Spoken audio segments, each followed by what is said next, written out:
Ahoj všichni, vítám vás u dnešního videa. V tom se společně podíváme na ten pěkný nůž od Kabaru. No a je to něco jiného, než jsme tady doposud měli. Jdeme na to.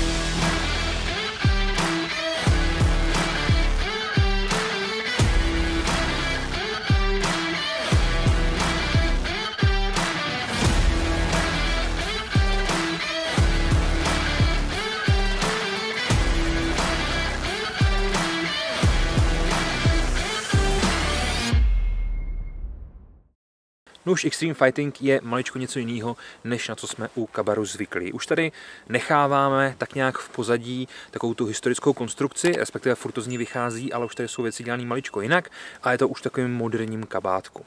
Pěkný pouzdro, kompletně zhotovený z polyesteru. Máme tady vepředu možnost vložení například nějakého brousku nebo něčeho takového, vzadu potom buď to protažení na moléčko, nebo samozřejmě nošení na opasku, jak budeme chtít, a nahoře máme takovýhle dva klipy, které nám to potom všechno hezky zajišťují.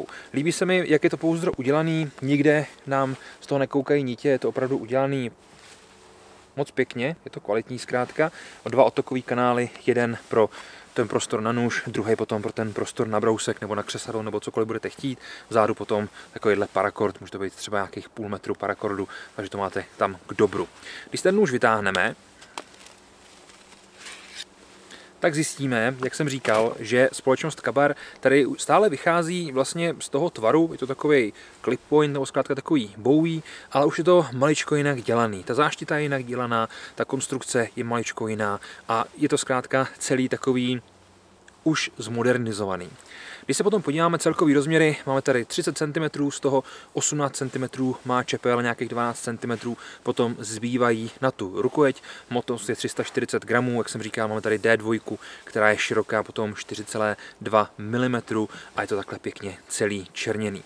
Pojďme začít tou čepelí, protože nás určitě bude zajímat nejvíc, jak jsem říkal, 18 cm je její délka, 4,2 mm je potom vlastně tloušťka té čepele jako takový a máme to takhle pěkně hozený do černé povrchové úpravy, která samozřejmě v tomto případě zabraňuje jakýmkoliv odleskům a trošku nám chrání i tu čepel. Ta je udělaná z D2, kalený to je 59 až 60 HRC, což už je poměrně slušný. Ta D2 je parádní, vděčná ocel, takže jsem rád, že je tady vlastně takhle použitá.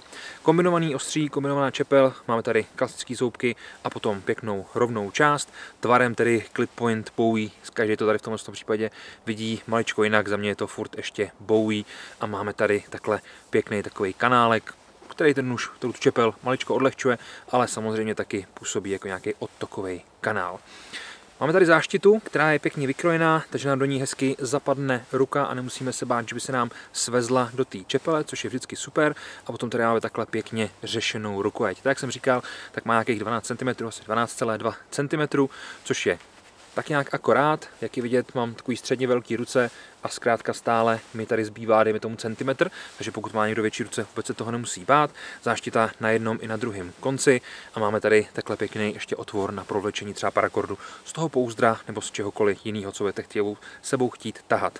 Konstrukce je pochopitelně na trn, to tady tak nějak už čekáme u toho Kabaru a ten materiál, z kterého je vyrobená, ta rukojeť, tak je kraton. To je vlastně takový velmi odolný materiál vůči potu, vůči vodě, vůči olejům, vůči všemu a má moc pěkný odpor v té ruce. Líbí se mi, že tady pěkná úderová plocha, vyvážení je potom maličko převážený na zadek, takže tam, kde máte vlastně ukazovák, tak se vám to maličko převažuje na zadek.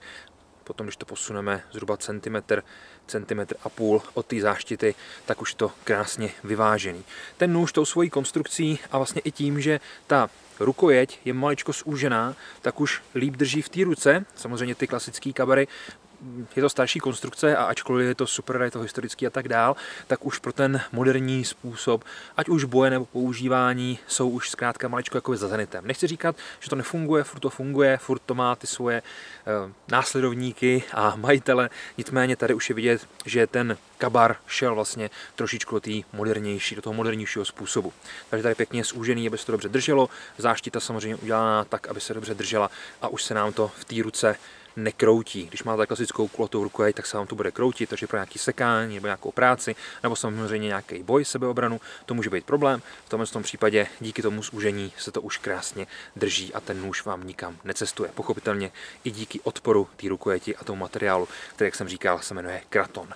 No přátelé, to bude asi už všechno, jak jsem říkal, je to Extreme Fighting a je to vlastně nůž, který má ocel z D2, takže už se tady ustupuje od toho materiálu a nahrazuje se něčím modernějším. Díky moc za vaši pozornost, to byl kanál Top Army Shopu, moje jméno je Lukáš a moc rád jsem vám ten nůž odprezentoval. Mějte se krásně a někdy příště. Ahoj.